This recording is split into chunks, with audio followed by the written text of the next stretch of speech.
अभिवादन स्वीकार कीजिए ब्रजेश मिश्रा का। आप देखना शुरू कर चुके हैं द डिबेट। बहनों भाइयों, आज हम बहुत ही गंभीर विषय पर चर्चा करने के लिए यहाँ पर एकत्र हुए हैं। कोरोना वायरस का कहर दुनिया में लौट आया है। पहले से ज़्यादा खतरनाक, पहले से ज़्यादा प्राणघातक और पहले से कहीं अधिक टूटा हुआ ऐसा वेरिएंट है जो दुनिया भर में तबाही के लिए एक नया वायरस के तौर पर सामने आया है। और ये निश्चित तौर पर सिर्फ भारत ही नहीं, पूरी दुनिया भर के लिए ये एक चौंकाने वाली बात है। कोरोना वायरस का नया वेरिएंट जो साउथ अफ्रीका में मिला है, पूरी दुनिया भर में इसने हलचल पैदा कर दी है। हम आज इस विषय पर चर्चा करने वाले हैं। बहनों भाइयों, कोरोना वायरस कहर बनकर लौट रहा है और लौट ही नहीं रहा है, अपने साथ तबाही लेकर आ रहा है। मैं आपको डराना नहीं चाहता, लेकिन दुनिया के दूसरे मुल्कों पे जो कुछ भी चल रहा है आपको जानना चाहिए, आपको समझना चाहिए। क्योंकि पिछले वर्ष इस वर्ष के अंत के प्रारंभ में आपने जो कुछ भोगा है, वो असहनीय और अकल्पनीय दर्द जो झेला है, वो दोबारा आपके जीवन में ना आए, इसलिए आपको ये डिबेट भी देखनी चाहिए। और कोरोना के नए वेरिएंट के बारे में जानना और समझना आपके लिए बेहद आवश्यक है। जन स्वास्थ्य के लिए इस परिचर्चा को समझना भी बेहद आवश्यक होगा। बहनों भाइयों, इस वक्त जब मैं आपके साथ डिबेट कर रहा हूं, पूरा यूरोप कोरोना की तबाही की चपेट में है। यूरोप में कोरोना की 5वीं लहर आई हुई है। जर्मनी, फ्रांस, स्विट्जरलैंड, पोलैंड, इसके अतिरिक्त नीदरलैंड जैसी जगहों पर हालात बहुत ही ख़राब हैं और वहाँ कोरोना वायरस के नए केसेस प्रतिदिन एक नया कीर्तिमान स्थापित कर रहे हैं। इतनी ज़्यादा तादाद में केसेस मिल रहे हैं कोरोना वायरस के, जो पहली, दूसरी और तीसरी लहर में भी यूरोप में नहीं मिले थे। इसका स्पष्ट संकेत है कि जो वैक्सीन यूरोप में इस्तेमाल हुई है उसका प्रभाव बहुत कम है या वो प्रभावहीन है। शायद यही कारण है कि पूरे यूरोप में कोरोना वायरस का संक्रमण बहुत ही भयानक तरीके से फैला हुआ है। यूरोप के अधिकांश देशों में या तो हेल्थ इमरजेंसी घोषित कर दी गई है या यूरोप के अधिकांश देशों ने 15-20 देशों के लिए अपने बॉर्डर तक लॉक कर लिए हैं। मैं आपको डराना नहीं चाहता, मैं ये बात दोबारा कह रहा हूं, लेकिन मैं आपको बताना चाहता हूं और आपको जानना चाहिए कि दुनिया भर में कोरोना वायरस को लेकर क्या हो रहा है और कैसी चर्चाएं हैं और लोग क्या भुगत रहे हैं। बहनों भाइयों, जब ये सब कुछ चल ही रहा है, तब तक एक और विस्फोटक और बेहद डरावनी खबर है। साउथ अफ्रीका में कोरोना वायरस का नया वेरिएंट मिला है और यह पहले से अधिक घातक है। क्योंकि आपको याद होगा, पहले जो डेल्टा वेरिएंट आया था हमारे देश में, जो अप्रैल से लेकर जून तक उसने तबाही मचा दी थी, उससे 25 गुना ज्यादा ताकतवर वायरस पकड़ा गया है साउथ अफ्रीका में और यह अब तक 7 देशों में ट्रेवल कर चुका है। इसके केसेस 7 देशों में पाए जा चुके हैं, जिसमें सबसे ज्यादा ये केस साउथ अफ्रीका में, उसके बाद इजराइल में, हांगकांग में, यूरोप के 2 देशों में और बेल्जियम में मिल चुका है ये वायरस। फिलहाल इसका नामकरण होने वाला है, लेकिन डेल्टा वेरिएंट से 25 गुना ज्यादा ताकतवर है।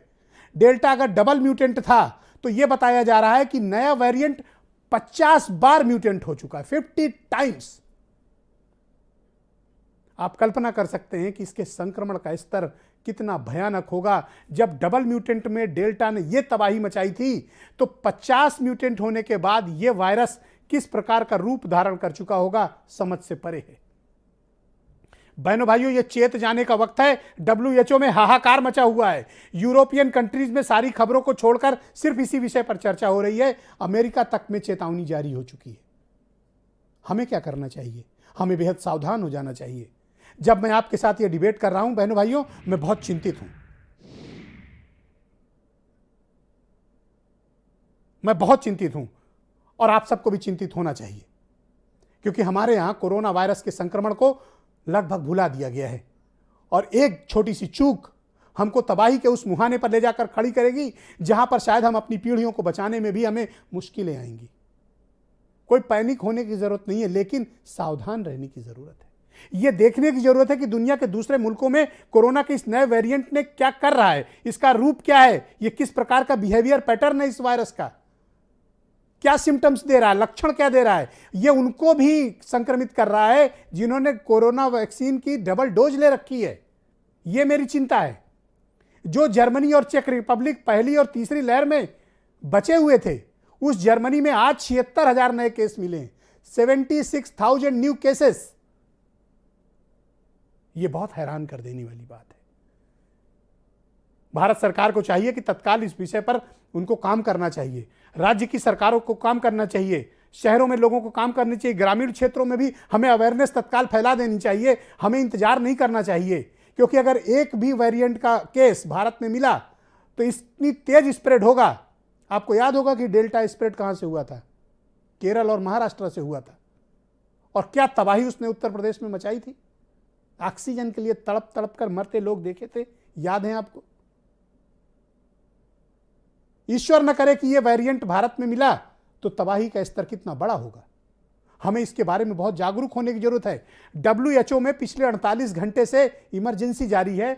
WHO में रिसर्चर्स की, डॉक्टर्स की, विशेषज्ञों की और पैंडेमिक एक्सपर्ट्स की मीटिंग्स चल रही हैं कि इस वायरस को नियंत्रण में कैसे लाया जाए।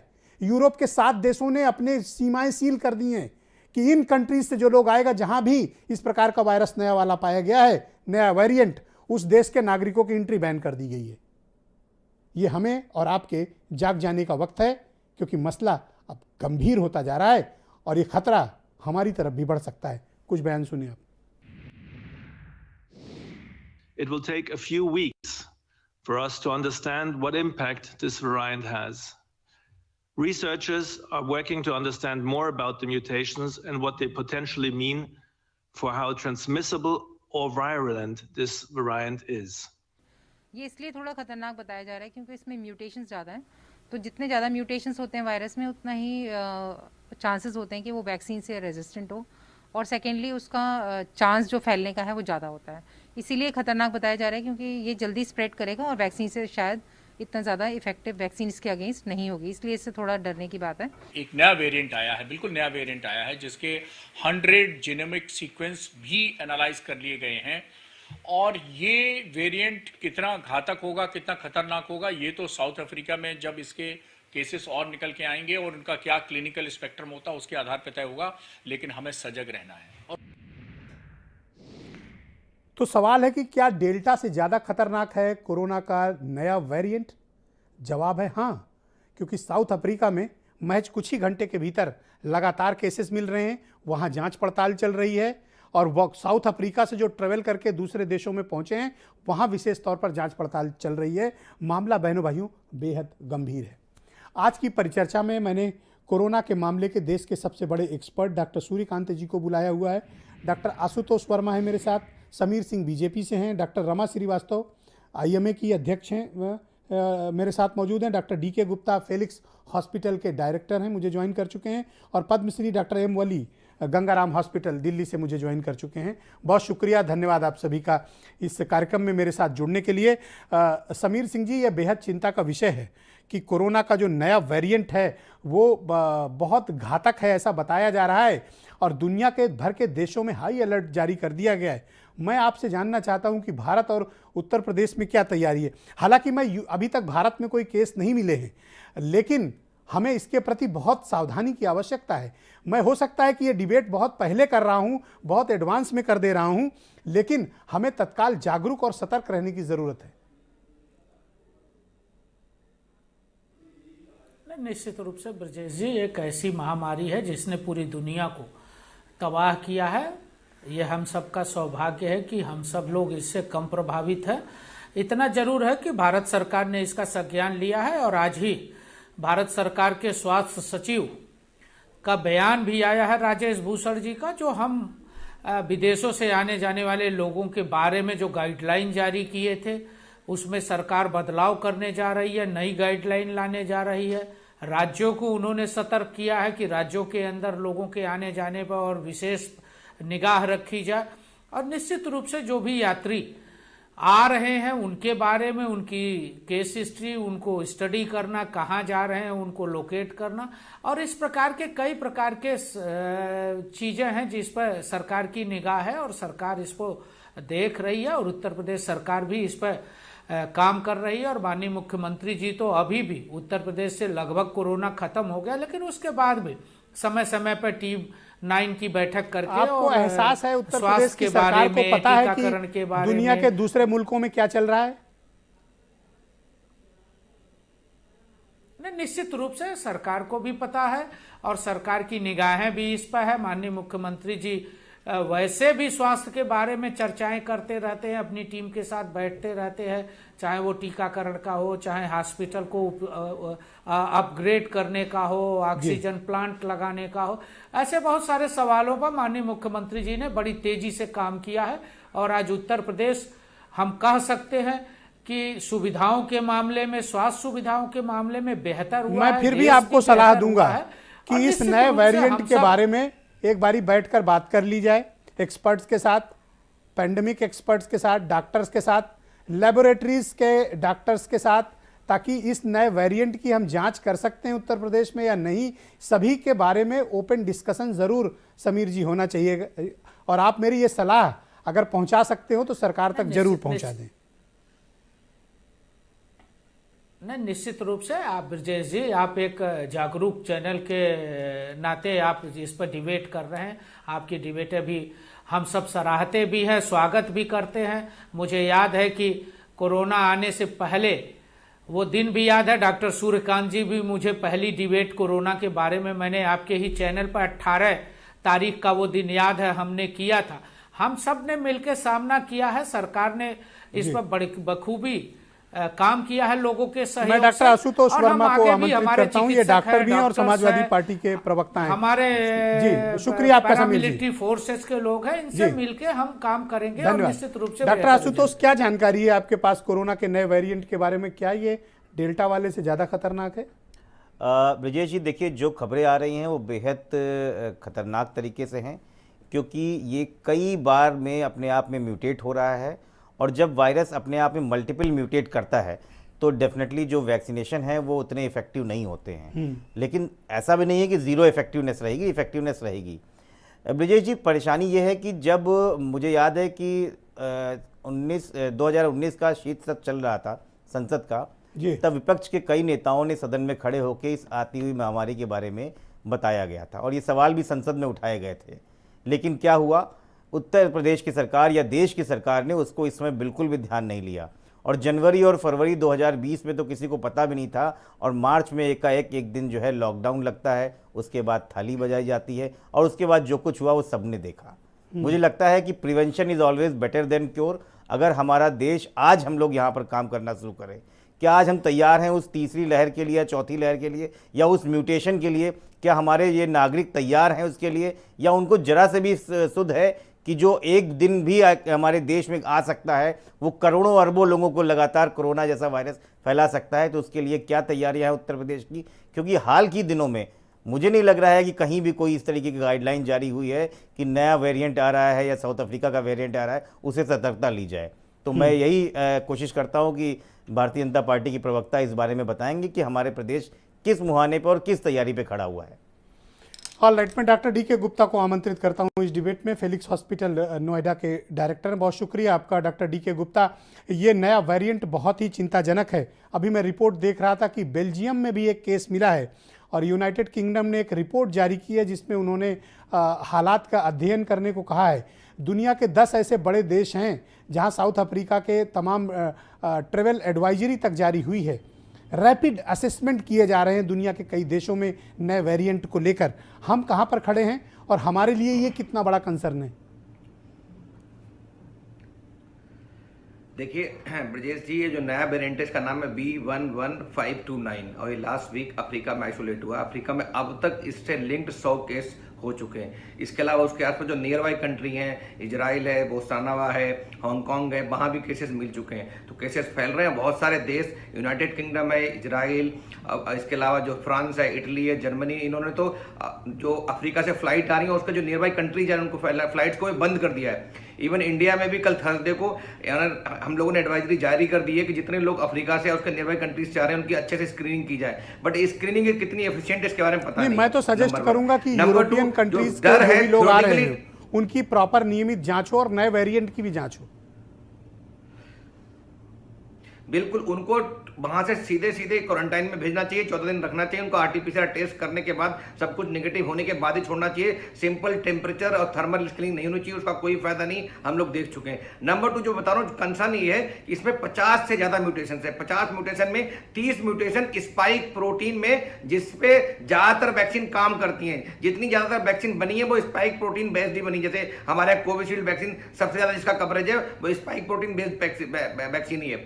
दूसरा 10 म्यूटेशन ऐसे हैं जो रिसेप्टर बाइंडिंग प्रोटीन पे हैं, मतलब कि जिससे वायरस चिपकता है और बॉडी के अंदर सर्कुलेट करता है, उसमें म्यूटेशन आ गई। मतलब हो सकता है उससे वायरस को चिपकने में और अंदर बॉडी में घुसने में और अंदर रेप्लिकेट करने में आसानी हो जाए। तो ये ऐसे 2 मेजर कंसर्न है जिनकी वजह से दुनिया डरी हुई है, और इस समय ये WHO ने भी बोल दिया है कि ये वेरिएंट ऑफ कंसर्न है अभी, हमें इसकी जांच करनी चाहिए, सीरियस थ्रेट हो सकता है ये नया वेरिएंट हम लोगों के लिए जो वैक्सीन लग चुकी है उन लोगों में भी कारगर ना हो, वैक्सीन कारगर ना हो। तो ये कई सारे थ्रेट हैं, इसकी हम सबको जांच करनी चाहिए। और इस समय एक बात और है जो मैंने पहली बार भी आपके चैनल पे बोली थी कि हम लोगों को कोविड पे लोकल कंट्रोल के बारे में नहीं सोचना चाहिए, हमें ग्लोबल कंट्रोल के बारे में सोचना चाहिए। जब तक वायरस रेप्लिकेट होता रहेगा तब तक म्यूटेशन होते रहेंगे, और ये वायरस जो रेप्लिकेट हुआ, जो स्ट्रेन मिला है, एक ही मरीज के अंदर से मिला है। वो मरीज था HIV या एड्स पीड़ित बता रहे थे, उसके अंदर क्रॉनिक इम्यूनोडेफिशिएंसी थी, मतलब उसकी जो इम्यूनिटी थी बहुत कम थी,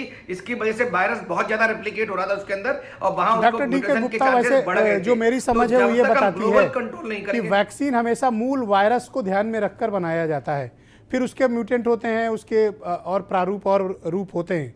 लेकिन बताया जा रहा है कि ये जो नया वेरिएंट मिला है जिसका जिक्र आप भी कर रहे हैं, इस वेरिएंट में इतने ज़्यादा म्यूटेशन हो चुके हैं कि ये कह पाना मुश्किल है कि वैक्सीन इस पे काम कर रही है कि नहीं कर रही है।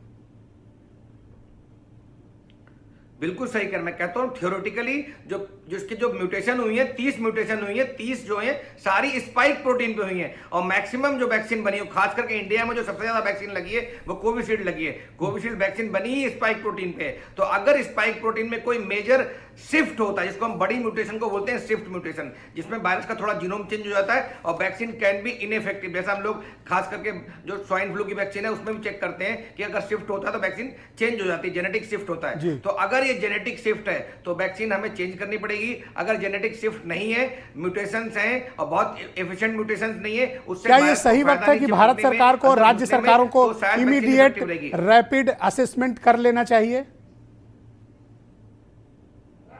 नहीं, बिल्कुल, जितने भी एंट्री पॉइंट हैं जो बाहर से देश से आ रहे हैं, जहां से भी ट्रेवलर्स आ रहे हैं, कई किसी भी देश से आ रहे हैं, क्योंकि हम खाली फोकस करेंगे साउथ अफ्रीका पे, बहुत सारे पेशेंट नियर बाई कंट्रीज में पहुंच चुके होंगे। तो मुझे लगता है एयरपोर्ट्स पे और जो भी हमारे पोर्ट्स हैं वहां पे स्क्रीनिंग सिस्टम बहुत स्ट्रांग होना चाहिए, वहां पे क्वारंटाइन मस्ट होना चाहिए। जब तक 2 RT-PCR test, antigen test negative नहीं है, तब तक पेशेंट जो व्यक्ति आ रहा है उसको अंदर देश में अलाउ नहीं करना चाहिए। शुक्रिया आपका। मैं डॉक्टर रमन श्रीवास्तव को आमंत्रित करता हूं।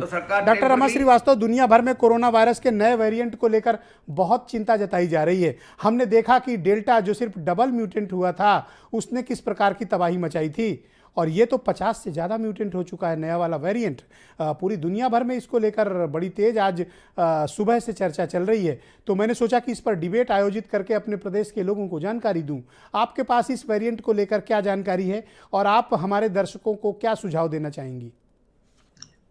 जानकारी तो यही है कि साउथ अफ्रीका में डेल्टा वेरिएंट पाया गया है, स्पाइक म्यूटेंट्स हो रहे हैं जो कि 15 टाइम्स ज़्यादा डेंजरस है, ट्रांसमिसिबल ज़्यादा है। मतलब वो पहले जिस रेशियो में फैलाते थे उससे 15% ज़्यादा लोगों को प्रभावित करेंगे, और इम्यूनो इन्वेजन भी होगा। मतलब कि जिनका इम्यून सिस्टम पहले से सही रहा है, जो कि डायबिटीज, ब्लड प्रेशर या कैंसर इत्यादि से पीड़ित नहीं है, उनको भी ये बुरी तरह अफेक्ट करेगा।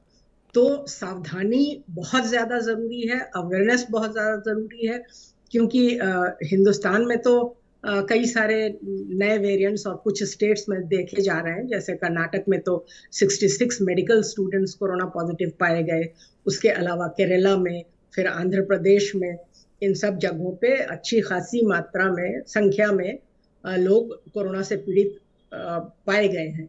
उत्तर प्रदेश में सिर्फ 117 केस देखे गए हैं, लेकिन इसका ये मतलब नहीं है कि ये नंबर ऑफ केसेस बढ़ नहीं सकते। हमारे यहाँ आने वाले चुनाव भी हैं और उनमें चुनाव प्रचार इत्यादि और गहमा गहमी काफी ज्यादा रहेगी। तो कहीं ऐसा ना हो कि इस मैडम अब तो हालात ये हैं कि अगर कोई मास्क पहनकर बाजार जाता है तो लोग उस पर हंसने लगते हैं, इतनी ढिठाई आ गई है लोगों के भीतर। तो ये तो जनमानस की गलती है ना, लोगों में डर जो है वो बिल्कुल खत्म हो रहा है, ऐसा नहीं होना चाहिए। अभी भी जो भी कोरोना के लिए जो बिहेवियर हम लोगों को सिखाया गया था, हम लोगों ने सिखाया, कितने सारे हजारों लाखों लोगों को आपके टीवी चैनल ने कई बार ये चीजें लोगों तक पहुंचाई हैं। और आज भी मेरे जो बारे में डिबेट तो हो ये रहा बोलते हैं कि मैं डर फैलाता हूं। देखिए कोरोना वेरिएंट पर देश की पहली डिबेट भी मैं ही कर रहा हूं और किसी ने नहीं की अभी तक। नहीं, लोग क्या कहते हैं इसलिए आप सही काम को छोड़ थोड़े ही देंगे। करेक्ट बात है, ऐसा तो होना ही नहीं चाहिए। बिल्कुल नहीं होगा मैडम, मैं आपको विश्वास दिलाता हूँ, आप सबको परेशान करता रहूंगा। नहीं परेशान। ओके, मैं डॉक्टर एम वली साहब को आमंत्रित करता हूं, बहुत दिनों के बाद आप सबसे साक्षात्कार हो रहा है इस विषय पर। डॉक्टर वली बहुत शुक्रिया आपका। अभी तक तो सर हम डेल्टा ही नहीं झेल पाए थे, लेट गया था पूरा दिल्ली, पूरा उत्तर प्रदेश, पूरा देश।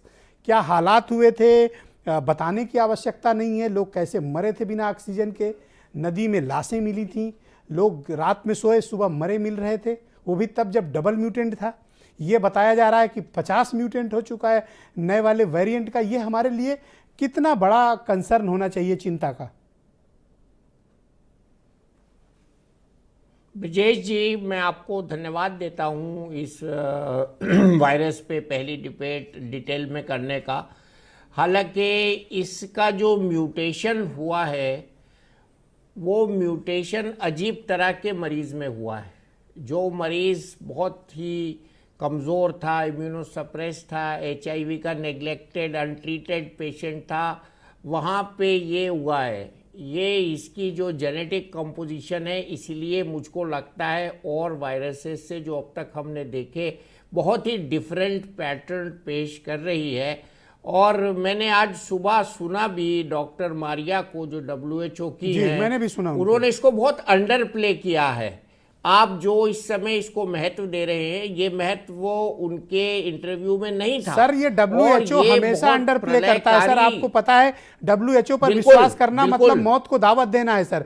वही WHO शाम तक अपने स्टेटमेंट से पलट गया और काज आप कंसर्न बहुत बता दिया उसी WHO ने। जी हाँ, उन्होंने कहा है वेरिएंट अंडर ऑब्जर्वेशन है। अब ये कॉज ऑफ कंसर्न हो गया क्योंकि बहुत प्रेशर आया WHO पे उन देशों का जो बहुत कोरोना से परेशान हैं।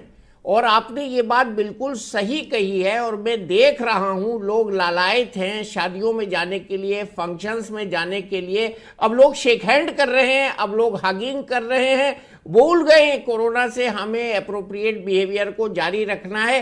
तो जब तक हमारे पास इसका तो वैक्सीन ये तय है कि अलग से बनाना पड़ेगा। ये मैं जो कह रहा हूं सोच समझ के कह रहा हूं, बहुत बड़ी बात बोल रहे हैं आप सर। इसका हो सकता है नए वेरिएंट की नई वैक्सीन हाँ, मैं बड़ी बात बोल रहा हूं, हो सकता है लानी पड़े। हमने चूंकि उन्होंने डॉक्टर मारिया ने कहा है कि हमको ये देखना पड़ेगा क्या वैक्सीन को ये डिच कर रहा है, उन्होंने ये बात कही है, इसलिए मैं इसको डिस्कशन में ला रहा हूं। हमारे वैज्ञानिक सतर्क हैं, वो सुन रहे हैं, उनको करना पड़ेगा। अगर ऐसा हुआ तो ये करना पड़ेगा। और इसके साथ साथ जो हम कोविड एप्रोप्रिएट बिहेवियर कर रहे हैं उसमें तेजी लानी पड़ेगी, स्ट्रिक्ट ऑब्जर्वेशन करना पड़ेगा। और जैसा डॉक्टर साहब बता रही थी कि यूपी जैसी स्टेट्स में चुनावी माहौल है, वहाँ भीड़ है। और मैंने ये भी सुना है कि लाखों की तादाद में शादियां होने वाली हैं आगे आने वाले दिनों में। हो रही हैं सर, एक एक दिन में एक शहर में हजारों शादियां हो रही हैं। और ऐसा लगता है पूरा देश शादी का उत्सव मना रहा है। जी, घर से निकलने की ऐसी बेताबी है कि पूछिए मत। एक बात जी, रुका नहीं जा रहा लोगों से। आखिरी ये कहूंगा कि हमारे जो कितनी बार मैं समीर सिंह को मना किया शादी में कम जाया करो, पर ये कोई शादी नहीं छोड़ते हैं। एग्जिस्टिंग इम्यूनिटी जो वैक्सीन की है उसको भी रिव्यू करना पड़ेगा। देखिए बड़ी एक अतिशयोक्ति है कि विश्व में एक तरफ बूस्टर डोज की बात हो रही है और दूसरी तरफ हम बात कर रहे हैं इस वेरिएंट की 11529 की। ये बिल्कुल न्यू नंबर है 11529 और ये खतरनाक साबित हो सकता है। ब्रिजेश जी, आपकी डिबेट को फुल मार्क्स हैं और मैं ये कहूंगा कि लोगों को बहुत सतर्क होना चाहिए। हमारे सर ये वक्त हमारे बाकी चैनल जो अन्य चैनल हैं इस वक्त वो जिन्ना को ढूंढ रहे हैं, हिंदू मुसलमान ढूंढ रहे हैं, अगड़ा पिछड़ा उत्तर प्रदेश में ढूंढ रहे हैं। हमारे यहाँ जैसे पागल लोग बैठकर इस पर डिबेट कर रहे हैं। कोरोना से युद्ध कर रहे हैं हम लोग, हम ठीक कर रहे हैं। Correct sir. और कोरोना की debate, thank you sir, corona की डिबेट हो और डॉक्टर सूर्यकांत ना हो, ऐसा कैसे हो सकता है?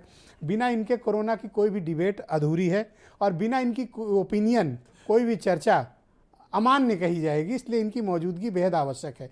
मैंने सबकी ओपिनियन समेटने के बाद अंत में इनको लेने के प्रयास इसलिए किया ताकि हम इनके साथ एक डिटेल डिस्कशन करें, और आज मैंने सुबह ही इनको बता दिया था कि मैं इस विषय पर डिबेट करने वाला हूं, लिहाजा आप अपना अध्ययन जितना भी कर सकें। और दुनिया भर में डॉक्टर्स इनके मित्र हैं, दुनिया के शायद ही कोई बड़ा मुल्क होगा जहां के डॉक्टर्स इनके साथ संपर्क में आइवरमेक्टिन के चक्कर में ना आए हों, तो इस कारण इनके पास जानकारी काफ़ी अधिक है कि दुनिया के दूसरे मुल्कों में ये वेरिएंट में क्या चल रहा है। डॉक्टर साहब बहुत शुक्रिया आपका। मैं आपसे जानना चाहता हूं कि नया वेरिएंट जो कोरोना का आया है, ये हमारे लिए कितनी चिंताजनक बात है? जी देखिए, WHO इसको वेरिएंट ऑफ कंसर्न घोषित करेगा तब करेगा, लेकिन भारत समाचार ने तो आज ही इसको वेरिएंट ऑफ कंसर्न घोषित कर दिया है इस डिबेट को करके। जैसा आपने कहा कि पहली डिबेट हो रही है पूरे देश में, तो मैं आपको बधाई देता हूं। धन्यवाद और सर। मैं यहाँ पर दो हमारे वरिष्ठ बैठे हैं, एक हमारी मैडम वरिष्ठ बैठी हैं, उनको मैं नमस्कार करता हूँ, और वो डॉक्टर वली साहब को, दोनों ही जो हैं वो कोरोना के लड़ाई लड़के आपके सामने बैठे हुए हैं। दोनों को बहुत बहुत बधाई कि हमारे सामने कोरोना की लड़ाई लड़ी उन्होंने, हमारे सामने बैठे हुए हैं। और एक छोटे भाई बगल में बैठे हुए हैं, आशुतोष वर्मा जी, ये तो भाई अब डॉक्टर कम है और राजनीति में ज़्यादा है। और पुराने मित्र समीर जी बैठे हैं, डॉक्टर गुप्ता तो हमारे साथ बहुत काम किया, बहुत हमारे साथ जी लगे हैं। तो हम आपको बता दें कि देखिए, कुछ चीज़ें अब हमें ये डिसाइड करनी पड़ेगी कि आज कोरोना है, कल कोई दूसरा रोना होगा। हम ये ट्रांजिएंट पॉलिसी ना बनाएं। अगर हमने नमस्ते अपना लिया है, और जैसा डॉक्टर वली साहब कह रहे थे कि अब तो शेक हैंड हो रहा है, हगिंग हो रही है, सब कुछ हो रहा है, तो अगर हमने कोरोना के डर से नमस्ते अपना लिया था तो कृपया नमस्ते ना छोड़ें। क्योंकि देखिए, नमस्ते से सिर्फ कोरोना ही नहीं बचता है, जितनी भी ऐसी बीमारियां जो नाक से फैल रही हैं, छींक से फैल रही हैं, सांस से फैल रही हैं या छूने से फैल रही हैं, जो बैक्टीरिया, जो वायरस, जितने भी ऑर्गेनिज्म हैं, वो सब जैसे ही आप हाथ मिलाते हैं, इधर का वायरस उधर, उधर का बैक्टीरिया उधर, उधर का माइक्रोब उधर, उधर का माइक्रोब इधर, ये सब हमें थोड़ा सा ध्यान देना पड़ेगा कि जो हमारा वे ऑफ ग्रीटिंग और मीटिंग है, वो शेक हैंड और हगिंग और इन सब के चक्कर में ना रह पाए। हम भारतीय संस्कृति का नमस्ते कोरोना ने हमें याद दिला दिया था, अब हम इसको ना भूलें। नंबर एक बात। नंबर दूसरी बात, आप जान लीजिए कि म्यूटेशंस ज़्यादा होंगे, जितने स्वरूप ज़्यादा होंगे उसकी इन्फेक्टिव यानी प्रसार करने की जो क्षमता होगी। एक आपने सुना होगा, वो राक्षस हुआ करता था रक्त बीज, उसको मारते थे, काटते थे, रक्त जहां गिरता था दोबारा वो खड़ा हो जाता था। तो जितने ज़्यादा म्यूटेशन होंगे उतने ही ज़्यादा इसकी जो इन्फेक्शियस नेक है, हर म्यूटेशन को मैं एक रक्त बीज मानूं। मैं बिल्कुल मानिए, और संक्रामक क्षमता उसकी बढ़ जाएगी। और बिल्कुल वली साहब ने कहा, और अभी डॉक्टर रमा श्रीवास्तव ने भी कहा कि भाई शादियां हैं और ये हैं, आयोजन है, नया साल का आयोजन होगा, बहुत सारे चीज़ें आने वाली हैं। तो एक और दूसरा एक हथियार दिया है हमें कोरोना ने, मास्क। अब मास्क केवल कोरोना नहीं छोड़ता है भाई, क्यों मास्क छोड़ रहे हो? मास्क से वायु प्रदूषण भी बचता है। 17 लाख लोगों की मौत हमारे देश में हो जाती है हर साल वायु प्रदूषण के कारण। तो हम कोरोना तो छोड़िए, हमें अगर वायु प्रदूषण भी कंसर्न करना है तो हमें वायु प्रदूषण भी मास्क से बच रहा है, हमें टीबी का भी फैलाव बच रहा है, हमें निमोनिया का भी फैलाव बच रहा है, इन्फ्लुएंजा का भी बच रहा है, सबका बच रहा है। तो एक मास्क और 1000 बीमारियों से हमें बचाव हो रहा है। आप चाहते हो कि मास्क परमानेंट लगा लिया? मास्क परमानेंट नहीं लगा लिया, लेकिन घर से निकलते ही थोड़ी दूर चलते ही अगर मास्क लगा लें तो क्या दिक्कत है? ठीक है, इस पे तो गाना बना हुआ है। अब आप बताइए कि इस नए वेरिएंट के बारे में। नए वेरिएंट के बारे में आप सुन लीजिए कि नए वेरिएंट में आपका अध्ययन क्या कहता है? जी, नए वेरिएंट के बारे में ये है कि जैसा आपने काफी कुछ, तो हमसे अध्ययन तो आप ज्यादा दिन क्या करूं डॉक्टर साहब, मुझे पढ़ना पड़ता है क्योंकि आप जैसे विशेषज्ञों को बुलाता हूं जी। तो अनपढ़ एंकरों की तरह बैठ के अगर सिर्फ इधर उधर की बात करूंगा तो दर्शक भी हंसेंगे ना। तो आपसे पढ़ के आना पड़ता है। नहीं, आपकी जो वो लाइन है, इन्फॉर्मेशन इज लाइफ, तो वो बहुत जबरदस्त है। आपका तो पूरा जिंदगी इन्फॉर्मेशन हो रही है सर, और बहुत अच्छा आपने अपनाया है इसको। जर्नलिज्म के लिए तो आइडियल होना चाहिए, बिल्कुल एकदम। Thank you sir. तो देखिए, ये है कि जैसा कि आपने कहा कि इसमें म्यूटेशन जो है 25 गुना ज़्यादा है डेल्टा वेरिएंट के, और डेल्टा वेरिएंट की भयावहता हमने देखी थी, संक्रामक क्षमता देखी थी। तो इसकी नेचुरली अब सबसे बड़ी बात है कि इसकी इन्फेक्शियसनेस बहुत ज़्यादा होगी, ये क्लियर है। और दूसरा, कोई गारंटी नहीं है कि जो हमने वैक्सीन लिया वो इससे बचा पाए। मैं वली साहब से बिल्कुल सहमत हूँ। तो दो चीज़ें आप निष्कर्ष निकाल लीजिए। एक, ये तबाही मचा देगा अगर हमने अंदर ले लिया भारत की सीमा के अंदर। तो नंबर एक बात, संक्रामकता इतनी भीषण होगी कि बड़ी बात कह रहे हो डॉक्टर साहब। हाँ, और दूसरी ये कि मैं आपको बता दूं कि 16 जनवरी से वैक्सीनेशन प्रोग्राम इस देश में शुरू हुआ था, लगभग साल भर होने को आ रहा है, और मैं आपको बता दूं धीरे धीरे एंटीबॉडी टाइटर्स, एफिकेसी धीरे धीरे कम होने की ओर अग्रसर हैं। क्या आप दूसरे देशों में तो बूस्टर डोज, देखिए दूसरे देशों में तो बूस्टर लगने भी लगा, हमारे यहाँ तो अभी प्राइमरी वैक्सीनेशन ही पूरा नहीं हुआ है। अभी भी 40-50 करोड़ लोगों को वैक्सीनेशन लगना बाकी है, डोजेज लगना बाकी है। तो 50 करोड़ डोजेज और लगेंगी तब जाके हम उस हर्ड इम्यूनिटी इस वेरिएंट से कैसे बचा जाए, मेरी चिंता आज ये है। अब आप जान लीजिए कोई भी वेरिएंट होता है तो उसके 80-85% मामले एसिम्प्टोमेटिक होते हैं। तो आप वो जो थर्मामीटर की बंदूक लेके अगर इसकी स्क्रीनिंग करेंगे तो फेल हो जाएगी। आप देखिए मुश्किल से 10-15% में फीवर होगा, बाकी तो वायरस अंदर होंगे लेकिन फीवर नहीं होगा, तो उनको कैसे रोकेंगे आप? तो स्ट्रिक्ट क्वारंटीन पॉलिसी अपनानी पड़ेगी। और मैं तो कहूंगा कि एकदम, और ये बात भी सही है कि अब तक तो पता नहीं साउथ अफ्रीका से 9 नहीं, पता नहीं 19 देशों में या 29 देशों में, कितने देशों में लोग पहुंच चुके होंगे। करेक्ट। तो इंटरनेशनल अभी पता थोड़ी देर में पहले आ रहा था तो हांगकांग में केस कोविड फर्स्ट वेव में भी इंटरनेशनल ट्रेवल से कहानी शुरू हुई थी। आपको याद हो कि पहला केस केरल में कहां से आया था, वो चाइना वुहान से आया था, एक डॉक्टर था, वो केस पहला था जो हमारा इंडेक्स केस माना जाता है इंडिया की कोविड हिस्ट्री में। तो आप देखिए वो भी बाहर से आया था, इंटरनेशनल ट्रेवल से आया था। तो इंटरनेशनल ट्रेवल ने हमें बहुत फैलाया है और अभी भी इंटरनेशनल ट्रेवल से हमें खतरा बना हुआ है। एक चीज और मैं बता दूं कि तो एक चीज ये हो गई कि इसकी संक्रामकता बहुत होगी, हम रोक नहीं पाएंगे इंटरनेशनल ट्रेवल पे, और अच्छे इफेक्टिव मेजर्स हमें करने होंगे इसको रोकने के लिए। नंबर 2, वैक्सीन कोई गारंटी नहीं है कि इससे आपको बचा पाए। हो सकता है 30% प्रोटेक्शन दे, 20% प्रोटेक्शन दे, क्योंकि अभी भी एफिकेसी जो है वो 80 से लेकर 90% के बीच में है वैक्सीन की। बहुत ज़्यादा 100% तो कोई नहीं, 24 कैरेट तो कोई नहीं है। और एक चीज़ और है, हमारे उत्तर प्रदेश में सबसे मजबूत ताला होता है अलीगढ़ का। वैक्सीन लग जाने के बाद यहाँ सांस के मार्ग पे अलीगढ़ का ताला नहीं लग जाता है जी। वैक्सीन लगवाने के बाद भी वायरस अंदर जा सकते हैं, वायरस बाहर आ सकते हैं, आप कैरियर रह सकते हैं। तो वैक्सीन तो तब काम करेगी जब वायरस अंदर जाएगा, कुछ खलबली मचाएगा तो थोड़ा उसको कंटेन करने की कोशिश करेगी। साउथ अफ्रीका में centre for epidemic response and innovation के डायरेक्टर हैं प्रोफेसर टूलियो ओलिवेरा जी।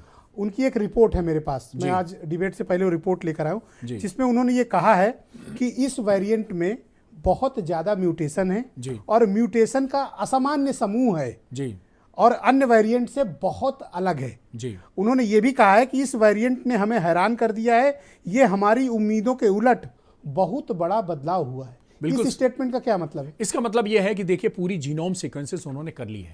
मैं उनको बधाई दूंगा कि इतना फास्ट एंड फॉरवर्ड उन्होंने एक्ट किया है। जीनोम सीक्वेंसिंग का मतलब ये होता है कि जैसे हमारी बाहरी संरचना है, हमारे बाल कैसे हैं, आंख कैसी है, नाक कैसी है, ये कैसा, ये बाहरी संरचना यानी फिनोटाइप है। इसी तरह हमारा एक स्वरूप ये कैसे बनेगा, हमारी लंबाई क्या होगी, हमारी आंख कैसी होगी, ये कैसी होगी, ये जीनोटाइप डिसाइड करता है, यानी जेनेटिक सीक्वेंसिंग डिसाइड करती है। तो उन्होंने पूरी इसकी जेनेटिक सीक्वेंसिंग को म्यूटेशन का असामान्य समूह जी, म्यूटेशन का असामान्य समूह जी, बिल्कुल सही। इसका मतलब ग्रुप ऑफ जो म्यूटेशन हुए हैं बहुत ज्यादा एबनॉर्मल टाइप के हैं, और जो जितना एबनॉर्मल ज्यादा म्यूटेशन होगा, म्यूटेशन का मतलब ही एबनॉर्मलिटी है, परिवर्तित रूप है, और परिवर्तित रूप जितना ज्यादा परिवर्तित होगा उतना ही वो क्या इस वेरिएंट के बारे में दुनिया भर को चिंता करनी चाहिए? बिल्कुल चिंता करनी चाहिए, और साउथ अफ्रीका ने चिंता करके जता दिया है। बल्कि आपने सही कहा, सुबह मैडम का स्टेटमेंट कुछ और था, शाम को जो WHO के सर है उनका स्टेटमेंट बदल गया। तो आप देखिए दुनिया का प्रेशर पड़ा, उसके बाद WHO स्टेटमेंट बदल दिया, और WHO तो आप जानते हैं एक्सपर्ट हो चुका है। सर मैं रत्ती भर भी WHO पे विश्वास नहीं करता हूँ। मैं तो दुनिया के जो देश भुगत रहे हैं मैं वहां से डायरेक्ट रिपोर्ट लेता हूँ, क्योंकि WHO पर विश्वास करने का मतलब आप खाई में गिरेंगे। अब तक का इनका इतिहास यही है। बिल्कुल सर, हमने कू ऐप पर भी कुछ सवाल पूछे थे इस मसले को लेकर कि कोरोना के नए वेरिएंट से कैसे बचा जा सकता है। सुनीता बिश्नोई हैं, हमें लिख रही हैं, उन्होंने लिखा है कि मास्क और थोड़ी दूरी, बस इतना ही है ज़रूरी। सुनीता जी ने बिल्कुल ठीक बात कही। अगर सुनीता की बात बाकी दर्शक वर्ग भी हमारा फॉलो करे तो शायद हम इस नए वेरिएंट से या कोरोना के किसी भी प्रकार के खतरे से बच सकते हैं। सुधीर सिंह लिखते हैं कि तथ्यों की जानकारी और ज़रूरी सावधानी अपनाकर खुद को और दूसरों को सुरक्षित किया जा सकता है। मुझे खुशी है कि दर्शकों में जागरूकता आ रही है और वो इस विषय पर खुलकर बात कर रहे हैं। लेकिन नए वेरिएंट से बचने के लिए हमें करना क्या चाहिए? सबसे पहले तो हमें क्या उड़ानें रोक देनी चाहिए या हमें कोई और तरीका अपनाना चाहिए? मैं समीर सिंह को आमंत्रित करता हूं, भारतीय जनता पार्टी यानी रूलिंग पार्टी के स्पोक्स पर्सन हैं। बहुत शुक्रिया आपका समीर जी। अभी तक आपने सबकी एक्सपर्ट्स की ओपिनियन इस डिबेट में सुनी। क्या ये सही वक्त है कि भारत की सरकार को अंतर्राष्ट्रीय उड़ानें सभी प्रकार की, विशेष तौर पर हांगकांग या साउथ अफ्रीका या यूरोपियन देशों से आ रही उड़ानों को या जा रही उड़ानों को रोका जाए? देखिए ब्रजेश जी, मैंने पहले ही कहा है कि सरकार की निगाह है, स्वास्थ्य सचिव का बयान भी आज आया है और उस पर वो निगाह रखे हुए हैं। नई गाइडलाइन बनाई जा रही है, कैसे देश को सुरक्षित रहना है, कैसे रखना है, इस बात की चिंता और उत्तर प्रदेश को कैसे रखना है सरकार के मुख्यमंत्री और प्रधानमंत्री प्रतिदिन कर रहे हैं, हमारे स्वास्थ्य मंत्री कर रहे हैं और हम सब मिलकर जो भी बाधा आएगी उसको दूर करेंगे। आप देखिए, जब कोरोना आया था उत्तर प्रदेश और देश के अंदर तो हमारे पास सुविधाओं का अभाव था, लेकिन हम सब ने मिलकर, चाहे वो हमारे टेस्टिंग करने वाले स्टाफ हो, चाहे डॉक्टर्स हो, चाहे बहुत सारे ऐसे पैरामिलिट्री मेडिकल के लोग हों, सब लोगों ने सहयोग करके हमने इस लड़ाई को लड़ा है और हम आगे भी जो भी परिस्थितियां होंगी देश के लोगों को सुरक्षित रखने के लिए, लोगों को सुविधाएं देने के लिए हम ये काम करेंगे। लेकिन मुझे इस बात की चिंता होती है, सभी एक्सपर्ट हैं, हम उन लोगों के सुझाव को सुने हैं, सरकार इस पर काम कर रही है, लेकिन समाजवादी के पार्टी के प्रवक्ता आपने बताया डॉक्टर भी है, कितनी चिंता होती है जब वो सीधा आरोप लगाते हैं कि साहब विपक्ष ये कहता है सरकार मानती नहीं। इनके पार्टी के नेता अखिलेश यादव ने बयान दिया कि साहब ये वैक्सीन जो है वो बीजेपी की वैक्सीन है जी। कितना चिंताजनक विषय है। और ऐसे लोग देश की महामारी के समय, पूरी दुनिया की महामारी में हमें एक होके, ये किसी पार्टी की बात नहीं है, ये किसी दूसरे की बात नहीं है, अगर नुकसान होता है तो हम सबका नुकसान है। इस बीमारी से कोई सपा बसपा भाजपा कांग्रेस पूछ के कोई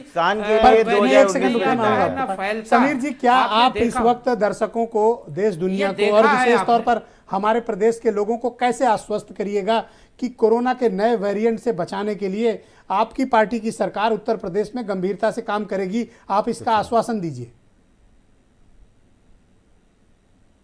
नहीं देखिए ब्रजेश जी, हम पहले भी आश्वासन दिए, हमारे मुख्यमंत्री जी ने आश्वासन दिया है। अभी आप देखिए, पिछले दिनों माननीय प्रधानमंत्री जी ने 9 मेडिकल कॉलेजों का सिद्धार्थनगर से उद्घाटन किया। हम 522 ऑक्सीजन प्लांट प्रारंभ कर चुके हैं उत्तर प्रदेश के अंदर। हम निरंतर मेडिकल सुविधाओं को बढ़ा रहे। जिस समय कोरोना आया था हमारे यहाँ लैब नहीं था, हम पूना से टेस्ट करा के मंगाते थे। केजीएमसी में डॉक्टर सूर्यकांत जी बैठे हैं, एक लैब प्रारंभ हुआ था, उसके बाद आज पूरे उत्तर प्रदेश के अंदर हम कहीं भी कोरोना आप सरकार को ये खबर भेजिए कि वो रैपिड असेसमेंट कर डाले। हमारी प्राथमिकता सारी सुविधाओं की, सारी चिकित्सा व्यवस्थाओं का रैपिड असेसमेंट तत्काल हो जाना बेहद आवश्यक है। नहीं देखिए ब्रजेश जी, माननीय मुख्यमंत्री जी अभी भी टीम 9 के साथ बैठते हैं, उसमें हेल्थ मिनिस्टर बैठते हैं, हेल्थ के एजुकेशन मिनिस्टर बैठते हैं, प्रमुख सचिव बैठते हैं, रिव्यू होता है, हम कहां तक पहुंचे हैं, कहां तक बढ़े हैं, हमारे डॉक्टर आशुतोष वर्मा को आमंत्रित करता हूं, हमारे वेंटिलेटर की स्थिति क्या है। शुक्रिया डॉक्टर आशुतोष वर्मा, बड़ी तेजी से इस पर काम कर रहे हैं। लेकिन मैं जरूर इतना 30 सेकंड में अपनी बात खत्म कर लूं ब्रजेश जी, लेकिन मैं जरूर इतना कहूंगा कि आरोप लगाने से पहले एक बार अपनी गिरेबां में हमको देखना चाहिए कि हमारे आचरण और व्यवहार कैसे हैं, हम कैसी भाषा का इस्तेमाल करते हैं, हमने सरकार में रहते क्या किया। सर, हम पॉलिटिकल डिबेट से जा ही नहीं रहे हैं, लेकिन तथ्यों के साथ। Okay, alright. Doctor Ashutosh Verma, इस महामारी ने हमको एक बड़ी सीख दी है कि हम सब सवालों के जवाब का इंतजार नहीं कर सकते हैं, क्योंकि ये वायरस बहुत खतरनाक तरीके से बढ़ता है। जब WHO बताए, उसके विशेषज्ञ बताएं, हम असेसमेंट करें, हमारे पास इतना वक्त नहीं रहता है हमारे लिए, मतलब लोगों के लिए, क्योंकि ये वायरस जिस प्रकार से संक्रमित होकर संक्रमण क्षमता रखता है, ये बहुत चिंताजनक बात है। हमें अपनी तैयारियों के स्तर पर क्या करना चाहिए? मैं आप दोनों से अनुरोध करूंगा कि राजनीति करने या आरोप प्रत्यारोप की बजाय ये वक्त इकट्ठे होकर देश के लोगों को बचाने का है। बिल्कुल ब्रजेश जी, और मैं वैसा ही करूंगा।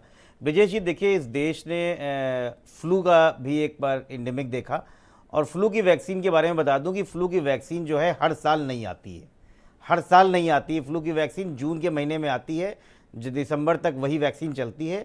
जनवरी से लेके मई तक उस पर रिसर्च होती है कि स्ट्रेन में क्या चेंज हुआ, और जून में फिर नई वैक्सीन लॉन्च होती है। अगर स्ट्रेन में चेंज नहीं हुआ तो वही वैक्सीन रिपीट हो जाती है। आपने बताया कि ये जो नया वेरिएंट है, एक तरफ आपने साउथ अफ्रीका का नाम लिया, दूसरी तरफ आप मिडिल ईस्ट आपने इजराइल का नाम लिया, और तीसरा हांगकांग साउथ ईस्ट एशिया का। बेल्जियम में भी मिला, अभी बेल्जियम मतलब डिबेट कर रहा हूं तो यूरोप, बेल्जियम में पहुंच चुका तो यूरोप भी हो गया, मिडिल ईस्ट भी हो गया, साउथ ईस्ट एशिया भी हो गया, साउथ अफ्रीका भी हो गया। इसका मतलब पूरे विश्व में वो कवरिंग स्टार्ट हो चुकी है, फैल चुका है। तो इसका मतलब वो किसी भी समय हिंदुस्तान में भी आने में कोई जरूरत बहुत टाइम नहीं लगेगा, क्योंकि एयर ट्रैफिक चल रहा है। कोई ताज्जुब नहीं कि आ चुका कोई केस हो, आ चुका होगा। क्या हमारे देश में इस समय कितनी भी रिसर्चेस चल रही हैं, कोरोना वायरस की वैक्सीन बन गई है नए म्यूटेशन पे, क्या आपने पिछले 6 महीने में हमारे देश के चिकित्सा मंत्री या प्रदेश के चिकित्सा मंत्री ने एक भी प्रेस कॉन्फ्रेंस करी है कि हम कहाँ थे, हमने क्या किया, या कोई कॉन्फ्रेंस हुई हो? हमारा हिदायत यही है कि रिसर्च ऑन गोइंग प्रोसेस है, और कम से कम हफ्ते में एक दिन हम कोरोना काल में जी रहे हैं। डिमांड क्या है कि एक रैपिड असेसमेंट तत्काल बिल्कुल होना चाहिए, और चिकित्सा मंत्री को चाहे देश का हो चाहे प्रदेश का हो, हफ्ते में एक दिन एक ऐसी प्रेस कॉन्फ्रेंस करनी चाहिए जिससे हमारी तैयारियों के बारे में, हमारे नागरिकों की सुरक्षा के बारे में एक सुनिश्चित कम से कम वातावरण बने। ठीक कह रहे हैं आप। मैं भी चाहता हूं कि भारत की सरकार को एक ओपन स्टेटमेंट नए वेरिएंट और इसकी तैयारियों और इसकी प्रतिरक्षा प्रणाली क्या है इस पर जरूर जारी करना चाहिए। डॉक्टर डी के गुप्ता को मैं आमंत्रित करता हूं इस कार्यक्रम में। डॉक्टर डी के गुप्ता जी, ये नया वेरिएंट के बारे में हम और जानकारी का कब तक इंतजार करें, क्योंकि हमारे पास और कोई तरीका नहीं है जानने का, बजाय ये कि इंटरनेशनल रिसोर्सेज को हम खंगालें। क्या हमारी लेबोरेटरीज जहां पर कोरोना वायरस की हम जांच करते हैं, क्या वो सक्षम हैं कि नए वेरिएंट को पकड़ पाएंगी, या हमें इसके लिए कुछ अतिरिक्त प्रबंध करना पड़ेगा? देखिए, कोई भी नया वेरिएंट आता है तो उसमें नॉर्मली जेनेटिक सीक्वेंसिंग जो हम लोग करते हैं उस पर पता चल जाता है कि म्यूटेशन कहाँ पे हो रही है। ऑलरेडी ऐसी 10 लेबोरेटरी हमारे देश में उपलब्ध हैं। बस हमें ज़रूरत है स्क्रीनिंग करने की, कॉन्टैक्ट ट्रेसिंग करने की। स्क्रीनिंग खास करके जितने भी एयरपोर्ट हैं, पोर्ट्स हैं, उन पर जो लोग भी आ रहे हैं, जैसा डॉक्टर साहब ने बोला, डॉक्टर सूर्यकांत ने बोला, मैं फिर दोबारा बोल रहा हूँ कि हमें सिर्फ टेम्परेचर चेक नहीं करना चाहिए, सिर्फ थर्मल स्क्रीनिंग नहीं करनी चाहिए, हमें सिर्फ 2 या 3 दिन की क्वारंटाइन नहीं करनी चाहिए, वीआईपी लोगों को स्कैप नहीं होना चाहिए एयरपोर्ट से। जितने लोग भी आ रहे हैं, चाहे वो किसी देश से भी आ रहे हैं, क्योंकि ये कहना बड़ा मुश्किल है कि ये वेरिएंट अब कहाँ कहाँ पहुंच चुका है। खाली अफ्रीका ने बाहर बहुत सारे देशों में ऑलरेडी पहुंच चुका है। तो इसलिए स्ट्रिक्ट क्वारंटाइन पॉलिसी होनी चाहिए जो भी आउटसाइड आ रहे हैं। जैसे बहुत सारे देश अभी भी, आप कनाडा जाएं 14 दिन आपको रहना ही पड़ता है। आपने अगर वैक्सीन लगा रखी है तब भी वो लोग रखते हैं वहां पे। तो जब तक आप स्ट्रिक्ट पॉलिसी नहीं अपनाएंगे तब तक हम लोग इसको रोक नहीं सकते। तो पहली बात, हमें स्ट्रिक्ट पॉलिसी रखनी चाहिए स्क्रीनिंग पे। नंबर 2, क्वारंटाइन पे। नंबर 3, हमें वेट करना चाहिए कि बाहर इसकी क्या रिसर्च डाटा आ रहा है जहां फैल चुका है। जैसे हांगकांग में केस हो गया, इजराइल में पहुंच चुका है, और जो साउथ अफ्रीका के आसपास और कुछ कंट्रीज हैं उनमें पहुंच चुका है। तो वहां पे क्या इसकी पेशेंट की क्या पैथोलॉजी है, किस तरह से इसके क्लिनिकल साइन एंड सिम्टम्स। अच्छा, आप कुछ पता कर पाए कि इसमें सिम्टम्स किस तरह के आते हैं नए वेरिएंट में? सिम्टम्स रफली सेम है। ये अभी जो आइसोलेट हुआ है वो बहुत कोमॉर्बिड पेशेंट था, जो HIV का पेशेंट था, एड्स से ग्रसित था, उसके अंदर से आइसोलेट हुआ। इसका मतलब जो कोमॉर्बिड पेशेंट्स हैं उसके अंदर इसका ट्रांसमिशन रेट हाई हो गया, और वहां पे जाके ये इसके अंदर म्यूटेशन हुआ और मल्टीप्लाई हुआ। और जो म्यूटेशन हुआ, बिकॉज ये स्पाइक प्रोटीन पे म्यूटेशन हुआ है, तो कहीं ना कहीं जो थियोरेटिकली हम लोग कह रहे हैं कि इसका इन्फेक्शन रेट हाई हो सकता है, ज्यादा कॉम्प्लिकेशन कर सकता है, वैक्सीन हो सकता है इसके अगेंस्ट प्रभावी ना हो, हमें नई वैक्सीन डेवलप करनी पड़े। तो ये कई सारे इसके जो कॉम्प्लिकेशंस हैं वो हम लोग के सामने आ सकते हैं। तो इन सब संभावनाओं को ध्यान में रखते हुए हमें अपने साइंटिस्ट को अलर्ट करना चाहिए कि अगर नई वैक्सीन बनानी पड़ती है तो उसकी प्रोसेस क्या है, कैसे हम आइसोलेट करेंगे, कैसे हम इसको प्रोडक्ट प्रोड्यूस करेंगे, क्या हमें चेंजेस करने पड़ेंगे। और जब तक हमें कोशिश करनी चाहिए, जैसे पहले भी हुआ था कि अगर पहले कहीं फैल चुकी है बीमारी तो वहां का डाटा एनालिसिस करके हमें तैयारी अपने यहां मजबूत करनी चाहिए। तो हमें 2-3 हफ्ते बड़ी स्ट्रिक्ट पॉलिसी रखनी चाहिए कि कोई भी केस हमारे देश में ना आ पाए। अगर आ भी जाता है गलती से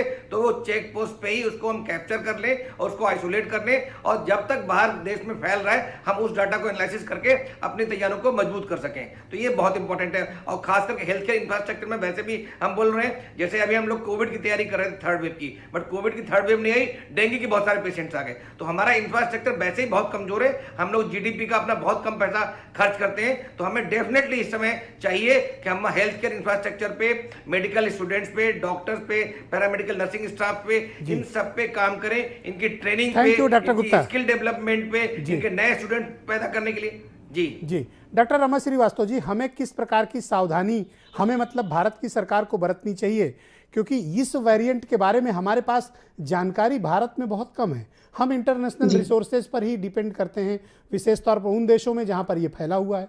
दूसरा मेरा एक बड़ी चिंता का विषय है कि साउथ अफ्रीका में वैक्सीनेशन की दर 24% से अधिक रही है। ये भी अपने में रिकॉर्ड है, और वहाँ नया वेरिएंट मिलना ये अत्यधिक चिंता की बात है। देखिए, इंटरनेशनल मूवमेंट को रेस्ट्रिक्ट करना तो सबसे पहले ज़रूरी है, क्योंकि यही देखा गया है कि जहाँ के लोग प्रभावित हैं नए वेरिएंट से या पुराने वेरिएंट से, किसी भी वायरस से, वो लोग फिर हमारे देश में ले आएंगे। तो इंटरनेशनल सीलिंग और quarantine, that should be must. ये भारत की सरकार, प्रदेश की सरकार, सबको अपने अपने लेवल्स पे बहुत सावधानी पूर्वक इम्प्लीमेंट कर देना चाहिए। साथ ही साथ जनरल अवेयरनेस को दोबारा से प्रचार करने की ज़रूरत है। जैसे आपने आज शुरुआत की है, तो बहुत सारी बातें जो हम लोग भी भूल चुके थे वो फिर से दिमाग में आ रही हैं, क्योंकि हम लोग भी तो वही जानते हैं जो हमें न्यूज़ में मिलता है या हमारे रिसर्च पेपर्स में आता है, इंटरनेशनल मूवमेंट्स क्या हो रहे हैं। तो अपने प्रदेश में रेड अलर्ट जारी कर देना ज़रूरी है, क्योंकि आने वाला समय हम लोगों का भीड़ भाड़ वाला होने वाला है और लोग लापरवाह होंगे ही होंगे। करेक्ट। तो ये जो पुरानी 6 चीज़ें हम लोगों को सिखाई गई थी, जिसे कोरोना एप्रोप्रिएट बिहेवियर करते हैं कि मास्क रखिए, हाथ धोइए, उसके बाद भीड़ भाड़ में ना जाइए और हाथ वाथ ना मिलाइए, दूरी बनाए रखिए, इन सारी चीज़ों का इस्तेमाल में रखे रहना बहुत ज़रूरी है। और सरकार को तो अपने प्रयत्न करने ही करने हैं, क्योंकि सरकार ही जब आगे बढ़ती है तो सब कुछ कंट्रोल में आता है। प्राइवेट सेक्टर जो भी मेडिकल का है, वो भी उसको भी अलर्टनेस की ज़रूरत है कि अपने पुराने सारे वेंटिलेटर्स सही करके रखें, जो पैराक्लिनिकल स्टाफ है, ऑक्सीजन प्लांट दुरुस्त कर लीजिए, सबसे बड़ी बेसिक चीज़ तो ये है। सब चीज़ ये देख लें, क्योंकि जो ब्लैक फंगस हुआ था वो ऑक्सीजन प्लांट्स की खराबी से हुआ था। तो इन सब चीज़ों को, जैसे युद्ध के लिए अपने हथियार तैयार किए जाते हैं, उस तरह से तैयारी तो रहनी ही चाहिए। तो मैं फिर रैपिड असेसमेंट वाली बात को आगे बढ़ाऊं? हाँ, बिल्कुल बिल्कुल, रैपिड असेसमेंट होना चाहिए। मैं डॉक्टर वली को आमंत्रित करता हूं इस डिबेट में। डॉक्टर वली, जो साउथ अफ्रीका के सेंटर फॉर एपिडेमिक रिस्पांस और इनोवेशन के डायरेक्टर हैं प्रोफेसर टूलियो, जिनका जिक्र मैं अभी डॉक्टर सूर्यकांत जी से कर रहा था, उनकी रिपोर्ट, मैं वही सवाल आपसे भी समझना चाहता हूं। उन्होंने कहा कि इतना ज़्यादा म्यूटेशन है कि वो इसे म्यूटेशन का असामान्य समूह मानते हैं जो अन्य वेरिएंट से बहुत अलग है। इसको, इस स्टेटमेंट को आप किस तरफ से देखते हैं? अनयूजुअल है, अप्रत्याशित है, अनएक्सपेक्टेड है, और जिस जमीन से ये उगा है वो एक बीमार मरीज, HIV से पीड़ित मरीज का सिस्टम वहां से उग के आया है। तो सबसे बड़ी जो सावधानी इस समय की है वो ये है कि कोई भी शराफत नहीं बरतनी चाहिए क्वारंटीन को लागू करने में। जो लोग बाहर जा रहे हैं, बॉम्बे का मुझे ध्यान आ रहा है, वहां अफ्रीका की जी, फोन पर आवाज ले जी। जी डॉक्टर वली, आप, मेरी आवाज आप तक आ रही है? ओके, डॉक्टर वली तक मेरी आवाज नहीं है। मैं सर आपका ऑडियो ठीक करा के वापस आपको कनेक्ट करता हूं। डॉक्टर सूर्यकांत जी, आप मुझे बताइए कि फिलहाल जो ये वेरिएंट हमारे लिए चिंता का विषय है, इसको हम, इससे निपटने के लिए तत्काल भारत की सरकार को क्या क्या काम हैं जो तुरंत कर लेने चाहिए, और राज्य की सरकारों को क्या क्या काम तुरंत कर लेने चाहिए, समाज को क्या क्या काम तुरंत कर लेने चाहिए? देखिए, 3 उसके आंसर हैं। पहला आंसर है कि हमें सबसे पहले एकेडमिक जो लेवल है हमारा, यानी Indian council of medical research से जो शुरू होता है, सबसे पहले साउथ अफ्रीका से हमें वो जानकारी, इंफॉर्मेशन शेयर कर लेनी चाहिए जो उन्होंने जीनोमिक सीक्वेंसेस के बाद लगाई है। सर ICMR से तो भगवान बचाए, आप ही लोग बता दो, वही ज़्यादा ठीक है। नहीं, उसका कारण है क्या किए थे डेल्टा में, दुनिया जानती है, बस अब कहना कुछ, मतलब कहना कहा नहीं जाता इनके। देखिए, ऐसा उसके बाद से गोमती में काफ़ी पानी बह गया है। देखिए, 10 अब हमारे पास ऐसी लेबोरेटरी हैं जो जीनोम सीक्वेंसिंग कर सकती हैं। अभी डॉक्टर वली साहब ने बताया, डॉक्टर गुप्ता साहब ने बताया।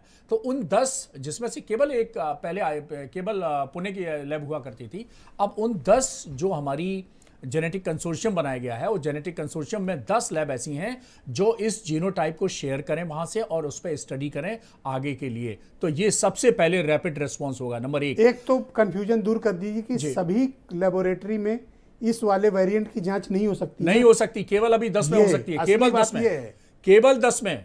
हाँ। अभी नहीं हो सकती क्योंकि ये और उस 10 में कोई एक यूपी में है कि नहीं उन 10 में कोई यूपी में नहीं है। यही तो चिंता की बात जी। इसी के लिए तो समीर सिंह को कह रहा हूं कि हम लोग का संदेशा अपनी सरकार तक पहुंचाइए जी। तो सूर्यकांत जी, गो अहेड। हाँ, दूसरी बात यह है कि जैसा अभी डॉक्टर वली साहब और डॉक्टर गुप्ता साहब कह रहे थे कि वो आता है कि जो हमारी करंट इंफ्रास्ट्रक्चर फैसिलिटी है उनका रिव्यू करना और उसको पैचअप करके या उसको उसमें क्या क्या कर लें, जैसे ऑक्सीजन प्लांट, जैसे सबसे पहले ऑक्सीजन प्लांट, क्योंकि सबसे पहले जो सबसे बड़ी इमरजेंसी होगी तो सबसे पहले ऑक्सीजन की होगी। नंबर एक बात ऑक्सीजन प्लांट। नंबर दूसरी बात वेंटिलेटर हैं but machine is not important, man behind machine is more important. तो क्या वेंटिलेटर्स चलाने के लिए हमारे पास ट्रेंड पावर है? तो हमें अभी भी वेंटिलेटरी सेटिंग की, वेंटिलेटरी ट्रेनिंग की ये ट्रेनिंग शुरू कर देनी चाहिए। अभी जैसे उत्तर प्रदेश में मैं समीर जी को आमंत्रित करता हूं। एक तो आप कह रहे हैं कि ऑक्सीजन, दूसरा जो man power, trend man power. अभी 9 मेडिकल कॉलेज प्रधानमंत्री जी ने उद्घाटन किया, बहुत अच्छी बात है, लेकिन क्या 9 मेडिकल कॉलेज में एक भी आदमी इस स्थिति में है कि वो वेंटिलेटर चला सके? ये हमें समझना पड़ेगा। केवल नंबर नहीं, हमें जो है वो इस समय एक्सपर्टीज के साथ मेडिकल कॉलेज चाहिए, एक्सपर्टीज के साथ हॉस्पिटल चाहिए। और तीसरी बात, जो पैरामेडिकल स्टाफ होता है वो भी बहुत महत्वपूर्ण होता है। सिर्फ डॉक्टर नहीं, पैरामेडिकल स्टाफ को भी सेंसिटाइज और ट्रेनिंग और कैपेसिटी बिल्डिंग करने की जरूरत पड़ेगी, तब हम जाकर ये स्थिति आ पाएंगे। और चौथी चीज जो सबसे बड़ी इंपॉर्टेंट बात है वो हम भूल जाते हैं, वो ये है कि हमारे पास 100% गारंटी वाली भी वैक्सीन है, यानी social vaccine, Covid appropriate behaviour. उसको हम क्यों छोड़ देते हैं?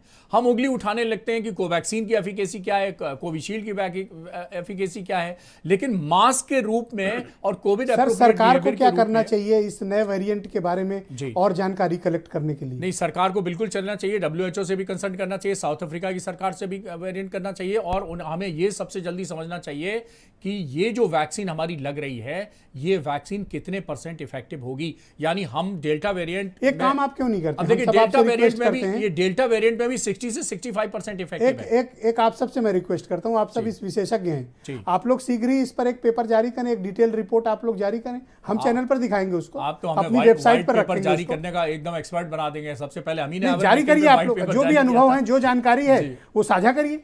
हम क्यों इंतजार करें कि WHO बताए, ICMR बताए? आप लोग खुद ही अपने में अथॉरिटी हैं और आप पर जनता विश्वास करती है, आप जारी करिए। बिल्कुल ठीक बात है, वली साहब को तैयार करते हैं। ठीक है, नहीं आप भी जारी करिए। नहीं हम मतलब मिलके ही करेंगे। आप बचिए नहीं, आपको जारी करना है। 24-25 एक्सपर्ट के साथ मिलकर किया था। ओके डॉक्टर वली, हम सब आपसे ये निवेदन करते हैं कि नए वेरिएंट के बारे में जितनी अधिक जानकारी भारत के लोगों को दे सकते हो, जिन माध्यमों से, हमें और आपको मिलकर देना चाहिए। वली साहब, आप बिल्कुल ठीक काम कर रहे हैं, हमारी डिबेट की जो दिशा है वो ठीक जा रही है। लेकिन जिन देशों की हम बात करते हैं, जर्मनी, यूरोप, चेक रिपब्लिक, हांगकांग, बेल्जियम, यूके, वहाँ पे एक और परेशानी जो हमारे यहाँ है वो नहीं है। वो सबसे बड़ा जो वायरस है, भीड़ का वायरस है। भीड़ का वायरस, भीड़ में मत जाओ भाई। मास्क भी उतना इंपॉर्टेंट है और भीड़ में न जाना भी उतना इंपॉर्टेंट है। और ये मैं देख रहा हूं पिछले 1 महीने से कि लोग बिल्कुल बेपरवाह हो गए। ये जो सोशल वैक्सीन की बात डॉक्टर साहब ने उठाई है, ये सबसे पावरफुल इसका जो कंपोनेंट है वो ये है कि भीड़ में मत जाइयो भैया, भीड़ में मत जाइयो। ये बहुत गंदी चीज है भीड़, और भीड़ को अवॉइड करना ही एक प्रिवेंटिव मात्र रिस्पेक्ट रहेगा। अभी आने वाले दिनों में वैक्सीन कब बनेगी इसकी नहीं कह सकते, टेस्ट को ये डिफाई करेगा नहीं कह सकते। तो शॉर्ट पर डॉक्टर वली, आपको पता है एक खबर, अभी जब हम आप सब डिबेट कर रहे हैं, एक खबर मेरे सामने आई हुई है जी, एक खबर मेरे सामने आई हुई है कि भारत सरकार ने सारी अंतरराष्ट्रीय उड़ानें खोल दी हैं, ओपन कर दी हैं। आप बंद करने को कह रहे हैं, इन्होंने खोल दिया है जी। वो कल बात हो रही थी ना, हमारे माननीय मंत्री जी सिंधिया साहब ने क्या तो कर रहे हो भैया, वो मुझे मालूम है, मैंने उनको सुना था। लेकिन ये उड़ाने इंडोर जो इनवर्ड्स उड़ाने हैं, इनको बहुत स्ट्रिक्टली मॉनिटर करना पड़ेगा। हमको उसमें कोई शर्म नहीं करनी चाहिए। ये एक मेडिकल सब्जेक्ट है, सोशल इविल नहीं है। अगर हम किसी आने वाली यात्री की हम स्वागत करते हुए उनकी स्क्रीनिंग कर रहे हैं या उनको क्वारंटीन कर रहे हैं, सर दुनिया में हम इकलौता ऐसा मुल्क हैं जहां कोरोना को एक्सपर्ट नहीं जी पॉलिटिशियन और ऑफिसर हैंडल करता है। नहीं, देखिए मैं इसमें इस बात की तायद करूंगा कि माननीय गृह मंत्री जी ने पिछली बार जा जाके तमाम सेंटर देखे। देखिए किसी देश का गृह मंत्री नहीं गया था, वो बात ठीक है, लेकिन एट द सेम टाइम हम सब कोरोना के एक्सपर्ट ओवर द पीरियड बने हैं, सीख के बने हैं या सफर करके बने हैं या हमने कुछ लिटरेचर पढ़ा है उससे बने हैं या अपनों को खोकर बने हैं। करेक्ट। इस समय डॉक्टर सूर्यकांत, क्या हमें सभी सवालों का जवाब आ जाए उसका इंतजार करना चाहिए या अपनी तरफ से पहल कर देनी चाहिए? नहीं, हमें किसी चीज का इंतजार नहीं करना चाहिए। ये गलती हम 2 बार कर चुके हैं। हमने कोविड की फर्स्ट वेव के दौरान भी जब बिल्कुल दुनिया, तब भी हमने ये लिया था बहुत, लेकिन आनंद फानन में, इसीलिए हमें जल्दी लॉकडाउन करना पड़ा था। सेकेंड वेव में जैसे ही इसमें जनवरी में केसेस 8,000 करीब पर डे आए थे, तो हमने मान लिया था कि कोरोना चला गया। वही स्थिति सेम है, आज भी 8 से 9,000 केसेस हैं और हम उसी मुहान पर खड़े हैं कि एक जरा सी चूक हमें ये 8,000 से फिर 4 लाख तक पहुंचा सकती है। क्या ये मार्च अप्रैल फिर खतरनाक होगा? कह नहीं सकते, ये तो निर्भर करेगा। जैसा बली साहब ने कहा, लोग मानेंगे, भीड़ में नहीं जाएंगे, सादगी से रहेंगे, कोविड अप्रोप्रिएट बिहेवियर का पालन करेंगे तो अच्छा है, बचे रहेंगे। बहुत शुक्रिया। लेकिन मैं आप सबसे अनुरोध करूंगा कि जितनी ज़्यादा से ज़्यादा जानकारी इस वेरिएंट के बारे में है वो आप अपने अपने माध्यमों से उसका प्रचार प्रसार करें ताकि हमारे देश के लोग जागरूक हों। मैं आप सबका अत्यंत आभारी हूं कि इस बेहद महत्वपूर्ण जन स्वास्थ्य की परिचर्चा के लिए आप सब ने अपना अपना कीमती वक्त दिया। बहुत शुक्रिया। और बहनों भाइयों, आप सबका भी बहुत बहुत धन्यवाद। लेकिन जो सलाह आज विशेषज्ञों ने आपको दी है कोरोना को लेकर, कृपया उसका पालन ज़रूर करें। ये आपके लिए, प्रदेश के लिए, समाज के लिए, देश और दुनिया के लिए की ही बेहतरी के लिए है। बहुत बहुत शुक्रिया, धन्यवाद, नमस्कार।